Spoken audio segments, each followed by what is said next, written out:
Hi there, today I thought I would talk about 9 natural ways to support your carnivore lifestyle and your desire for better health.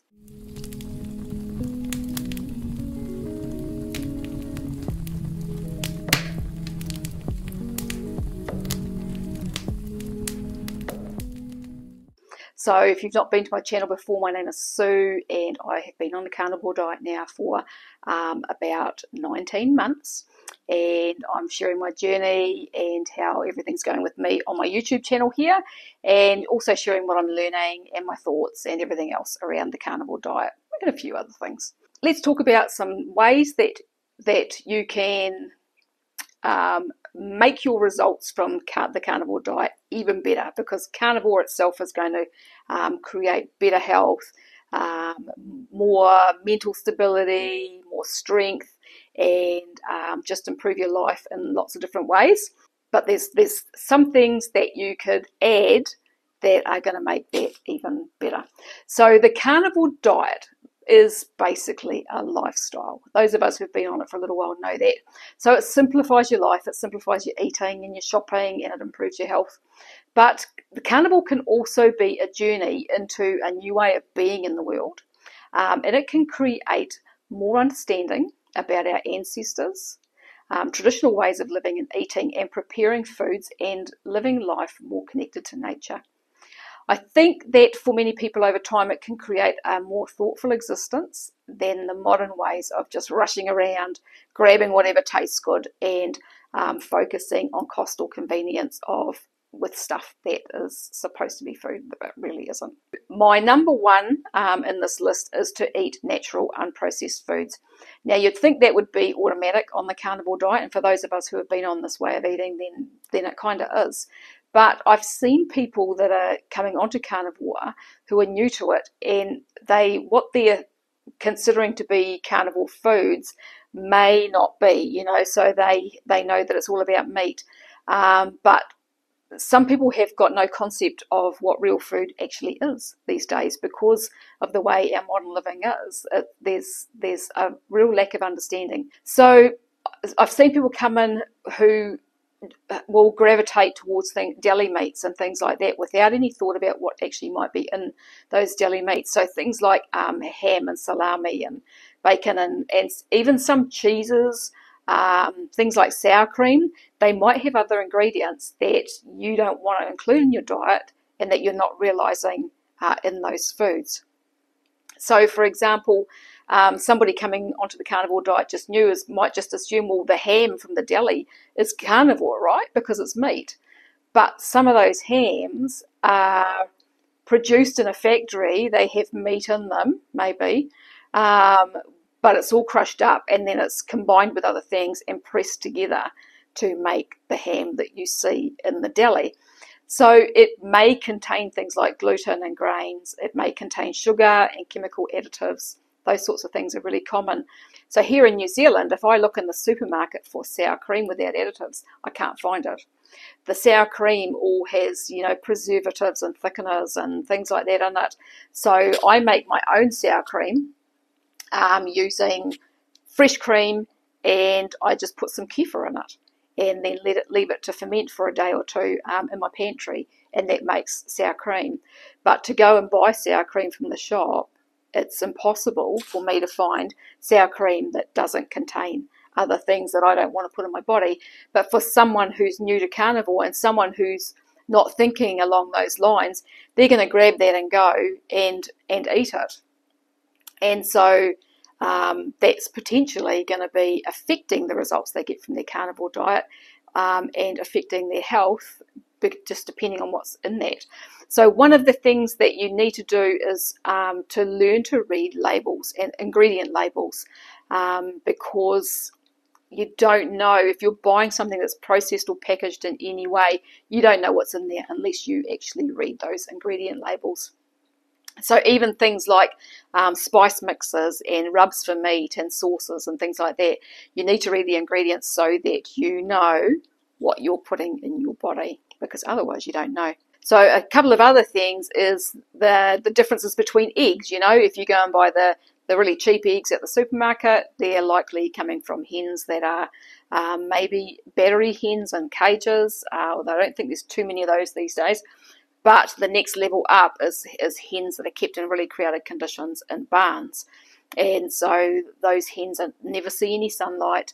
They never get to go outside. They are being fed the cheapest, crappiest stuff. And so the eggs coming from them, I mean, if that's all you can afford, then eat that, because it's still better than the other junk that you used to eat. But if you can get better quality eggs, do that, because hens that have been outside in the sun, for example, are going to have more vitamin D in their eggs. And eggs that have been laid in the sun will have more vitamin D again. So I was thinking about that this morning when my egg lady delivered my eggs.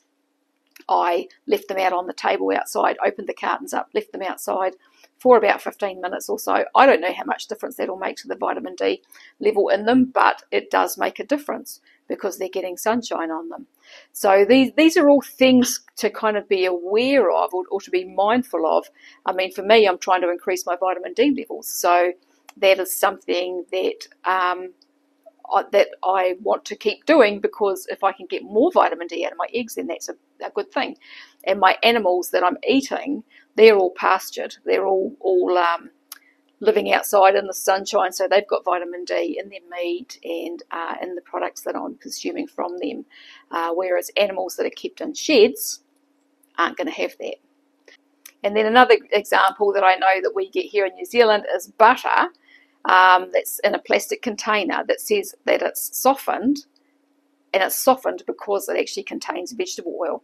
So another reason for reading ingredients. So if you go and grab that butter off the shelf thinking, oh yeah, I'll just get this softened butter because it's more convenient, that you're making a mistake there, because it's containing vegetable oil. I nearly made that mistake a while back, not since I've been on Carnivore, but probably a couple of years ago, buying butter while we were away somewhere, and went to pick it up off the shelf, and because I'm a label reader, I looked at it, and yeah, it had vegetable oil in it. So that's something, all of these little things are just something to be mindful of. Anything that's in a package that's been processed, read the ingredients. So number 2 on my list is to eat mindfully. This is something I'm actually not very consistent at, I must say, but it does make a difference. It makes a difference to the way your digestion works, and it makes a difference to the way your food is assimilated into your body, and it just makes a difference to your appreciation of your food. It's really common, again, to grab and eat, to grab and run if you're in a hurry, and that's become a way of life for a lot of people. But if you can sit and mindfully just eat your food, really enjoying it, really tasting it, really being kind of at one with it, I guess, that all makes a difference to the way your food behaves once it's in your body. Don't snack if you can avoid it. That's one of the things on Carnivore, is that a lot of people actually stop snacking just naturally because we're so satiated. I mean, I used to be a real snacker, and now I don't snack very, very, very rarely now on Carnivore. Do I eat anything outside of meal times? Focus on chewing your food. That's something that I'm not very good at, and I need to take my own advice here. Just really focus on chewing your food, and don't watch TV or devices while you're eating. Just sit and eat your food without any distractions. If you're sitting at a family table with family, great, have a conversation.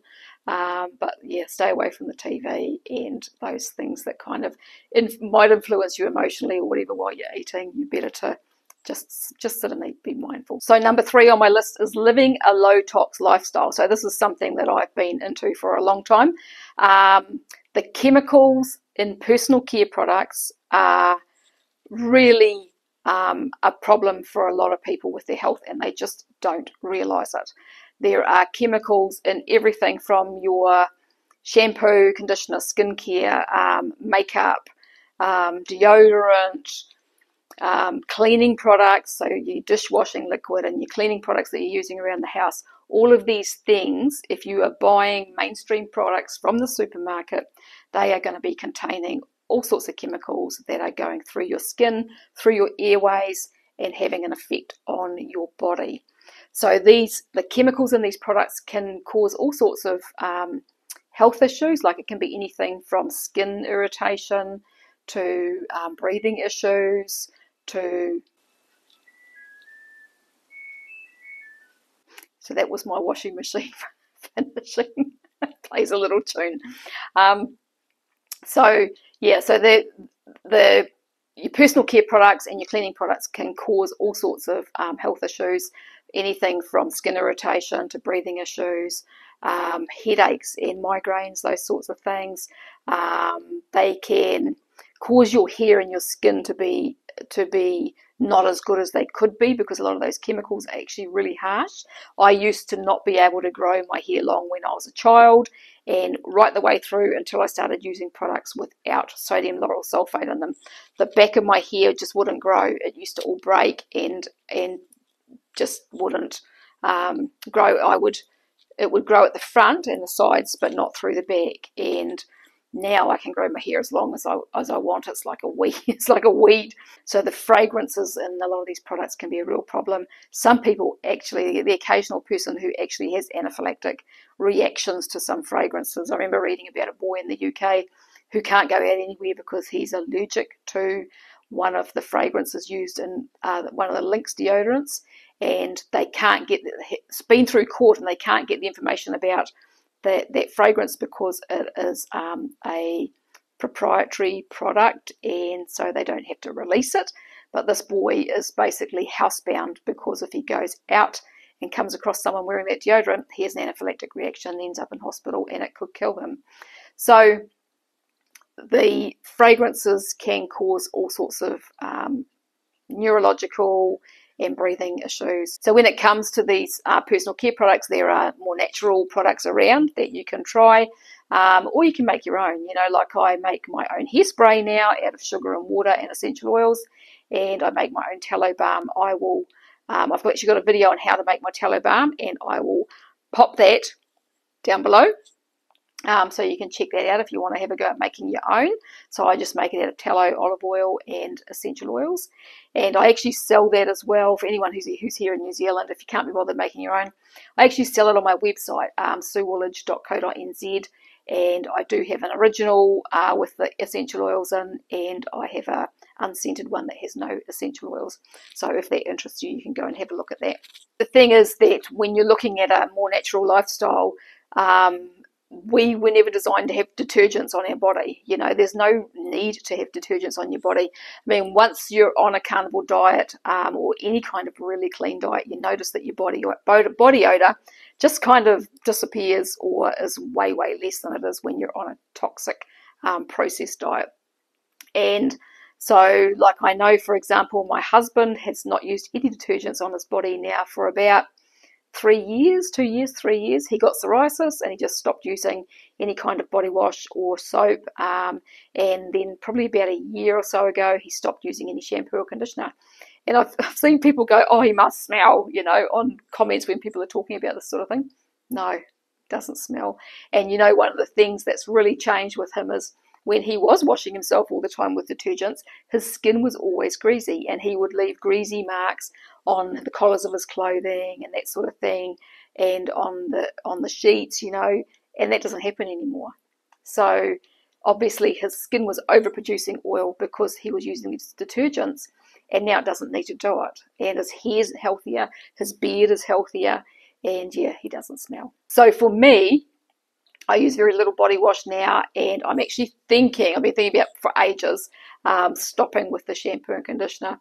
I just need to get my head in the right space so that I can deal with it initially, because when you try it, your hair goes really greasy and manky for a while until it adjusts. And then for most people, or pretty much everyone who does it, their scalp is healthier, their hair is healthier, and they save money because they don't need to buy shampoo and conditioner anymore. Okay, so number 4, I've got my little list here. Number 4 is about grounding, so connecting your skin with the earth.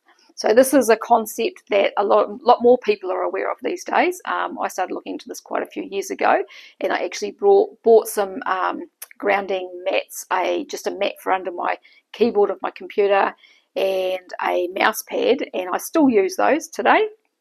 I did buy a grounding sheet for our bed probably about 4 or 5 years ago, but it wasn't a very good one. I think it was cheap Chinese stuff, and I don't think it actually did anything. But I know in the past when I bought the mats for my computer, we did for a while actually put them under the bottom sheet of our bed, and we noticed quite a difference in our sleep quality. And so that's something that I'm kind of thinking I'd like to try again, but I need to make sure I find a decent quality grounding sheet now that actually does the job. So the theory behind the whole grounding thing is that we actually, in our modern, very not natural lifestyle, we build up voltage in our body, especially from all our electromagnetic energy, the wiring in our houses, that sort of thing, and we have pretty much as a species separated ourselves from the earth. We're the only species on this planet that has done that. So because we used to wear shoes with leather soles, which allowed us to be grounded when we were on the ground, on the earth. But now we wear shoes with plastic and rubber soles, and so we stay separate from the earth. And so that electrical energy builds up in our bodies and causes inflammation is basically what it does. So getting out onto the ground every day in bare feet is a really, really good idea.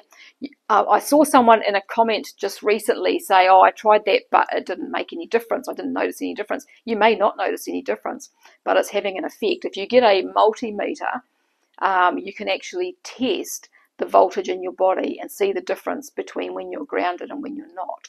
And it's quite a marked difference. I played around a lot with that when we first got our grounding equipment. So this is something that's really worth being mindful of. And even if you just get out there for a few minutes a day in your bare feet on the grass, it's going to make a difference to your overall health. It's been tested. For example, when I first came across it, it was through David Wolf, and they were testing people in their audience.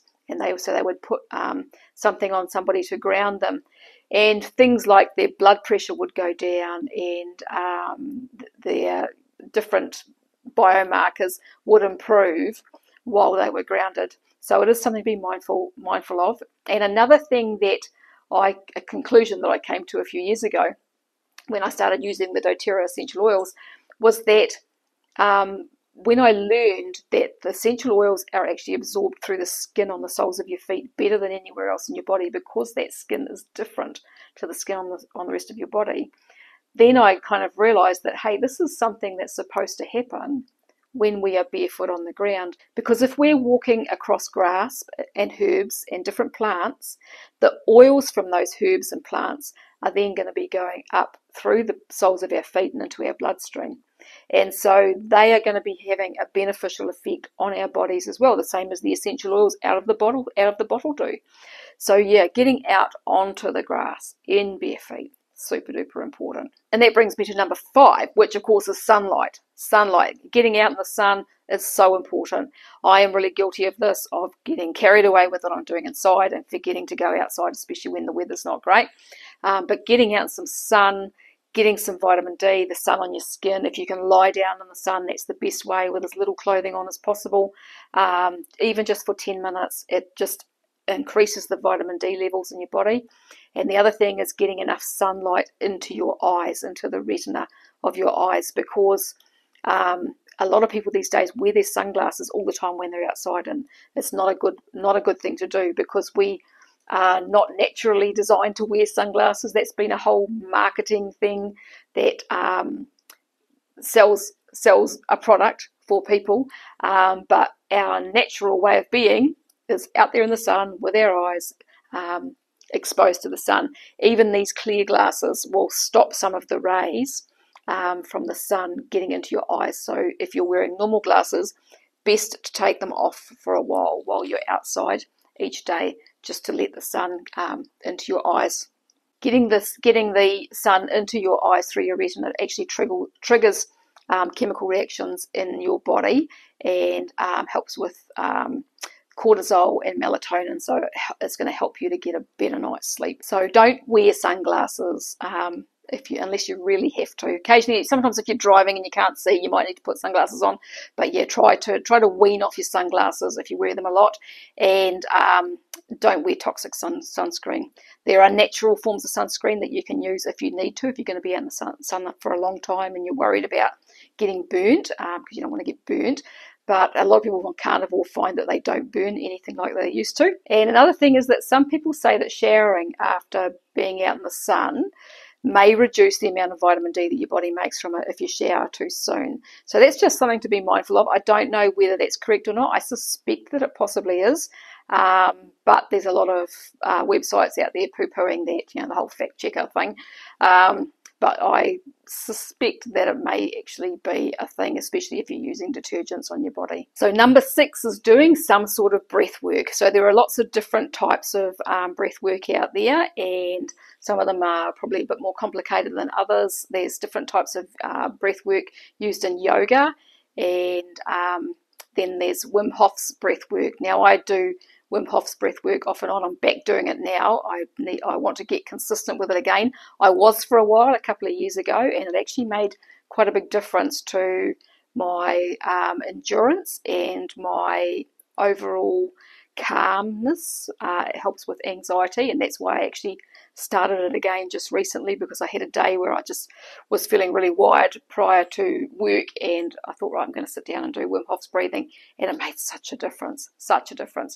So his breathing exercise takes like 10 minutes, and you can do it in the morning or any time of the day really, and get it done. And it helps your body to use oxygen more effectively, and to handle stress more effectively. So what they've found is that it helps your body to switch more effectively between the sympathetic and parasympathetic nervous systems. And so for those of us who have a system where we tend to stay in that whole fight or flight thing too much, it helps to train our bodies to flip back the other way and calm everything down again, which is fantastic and really important in this day and age, with so much stress. I mean, even just driving in traffic and things like that can really kind of set people off and put them in the wrong state right from first thing in the morning, basically. So doing a breathing exercise like Wim Hof's breathing exercise can really help,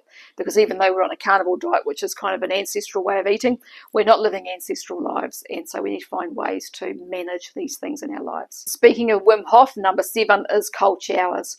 So cold showers or ice plunges can be really beneficial for health. This is something else that I was doing for quite a long time, and I actually managed to do cold showers all through winter one year, and I was actually getting in our swimming pool in June and July, which is right in the middle of winter, and didn't really bother me too much, which was really cool. And then I stopped. I don't know, I think I got sick at one point and I stopped, and then another time, I don't know why I stopped, I just stopped doing it.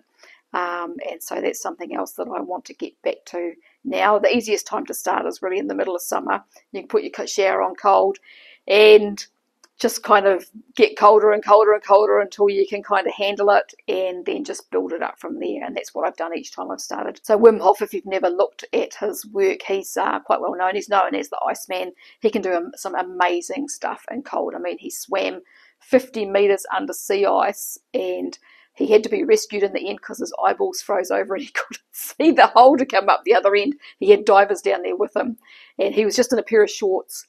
And he just kept going. He got to the 50-meter mark where he was supposed to come up and kept swimming, and they had to rescue him because he was running out of air, basically, because he had no tanks or anything on. He was holding his breath as well. But he's sat in ice up to his neck for like 8 hours or something. He's trained his body so well with the cold and the breathing. He can really perform amazing feats, and we're all capable of that. And this is stuff that our ancestors would have been capable of, I'm quite sure. But we've become really soft and really kind of brainwashed into believing that we are weak and vulnerable when we're actually not. I think that we're capable of so much more than we understand. And so the ice baths have a hormetic effect on our body, so they create a stress that has beneficial health effects on our body. And I believe also that it has the effect on our mind. You know, a lot of people, my husband's one of them, he's like, oh no, I couldn't do the cold showers. And it's like, yeah, of course you could. Of course you could. If you actually put your mind to it, you could. But there's that whole mental I can't. That's what I was referring to just before, is that we've been so programmed into our comfort and not being uncomfortable or worrying about things hurting us, that we have just become weak. And so, yeah, a lot of these kind of practices increase our mental strength and our physical strength. Number 8 is meditation. So, like the breath work, it has kind of similar effects. I mean, when you're doing the breath work, Wim Hof's breath work, it's you go into kind of a meditative state when you are holding your breath, and it can be quite amazing. It's a really good feeling. And meditation is the same. You know, I go through stages with meditation, and so I haven't meditated again for a while, and I want to get back to it.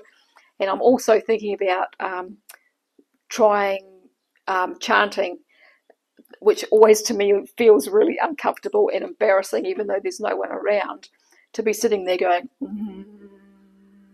you know, doing the thing.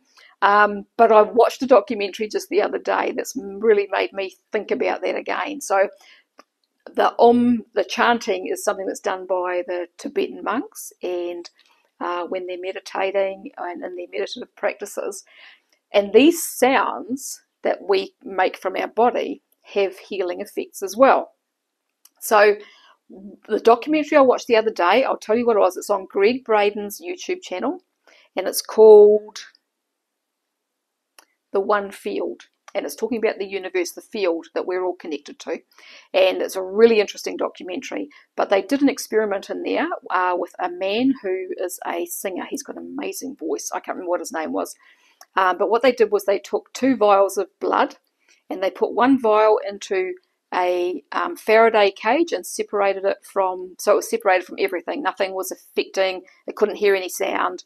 And so it was sitting in there by itself. The other vial of blood they kept out, and the man who sings was making sounds, different very low notes with his voice, where the blood was and sitting in the vial.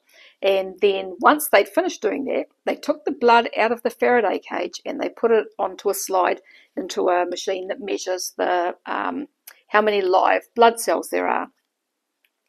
When they measured it, pretty much all of those blood cells, so it comes up with a digital reading, pretty much all of those blood cells were dead, and there was hardly any that were just very slightly alive.